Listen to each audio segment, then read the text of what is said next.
most important thing is to be able to define which ones you can come to an intelligent decision on and which ones are beyond your capacity to evaluate. You don't have to be right about thousands and thousands and thousands of companies. You only have to be right about a couple. I met Bill Gates on July 5th, 1991. We were out in Seattle, and Bill said, "You've got to have a computer." And I said, "Why?" And he said, "You can do your income tax on it." I said, "I don't have any income. Berkshire doesn't pay a dividend." He said, "Well, you can keep track of your portfolio." And I said, "I only have one stock." I said, and he says, "It's going to change everything." And I said, "Well, will it change whether people chew gum?" And he said, "Well, probably not." And I said, "Well, will it change what kind of gum they chew?" And not. And I said, "Well, then I'll stick to chewing gum and you stick to computers." I don't have to understand all kinds of business. There's all kinds of business I don't understand, but there's thousands of opportunities there. I did understand the Bank of America, and I'll be able. I'm able to do that. I'm able to understand some given percentage. But Ted Williams wrote a book called The Science of Hitting, and in The Science of Hitting, he's got a diagram, shows him at the plate, and he's got the strike zone divided into 77 squares, each the size of a baseball. And he says, if I only swing at pitches in my sweet zone, which he shows there, and he has what his batting average would be, which is 400. If he had to swing at low outside pitches, but still in the strike zone, his average would be 230. He said the most important thing in hitting is waiting for the right pitch.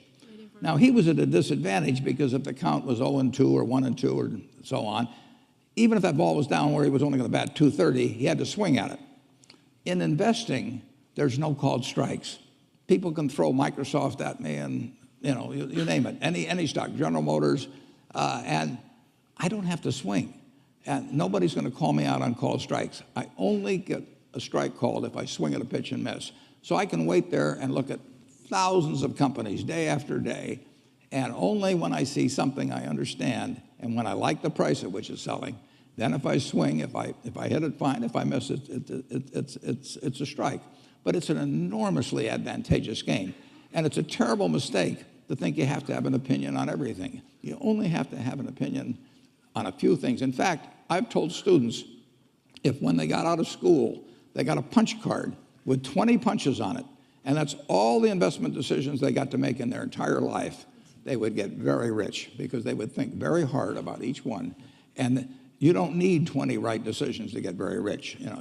4 or 5 will probably do it over time. So I don't worry too much about the things I don't understand. If you understand some of these businesses that are coming along and can spot things on, if you can spot on Amazon, for example, it's a tremendous accomplishment what Jeff Bezos has done. And I tip my hat to him. He's a wonderful businessman. He's a good guy, too. But could I have anticipated that he would be the success and 10 others wouldn't be? I'm not good enough to do that. But fortunately, I don't have to. I don't have to form an opinion on Amazon. And I did form an opinion on the Bank of America, and I formed an opinion on Coca-Cola. Coca-Cola's been around since 1886. There's 1.8 billion 8-ounce servings of Coca-Cola products sold every day. Now, if you take 1 penny and get 1 penny extra, that's $18 million a day. And 18 million times 365 is 7 billion, 3 less 730 billion, or $6,570,000,000. So annually, $6,570,000,000 from 1 penny. Do you think Coca-Cola is worth a penny more than Joe's Cola? I think so. So, and I've got about 127 years of history that would indicate it. So those are the kind of decisions I like to make. And you may have an entirely different field of expertise than I would have, and probably much more up to date in terms of the kind of businesses that we're seeing evolve. And you can get very rich if you just understand a few of them and understand their future. But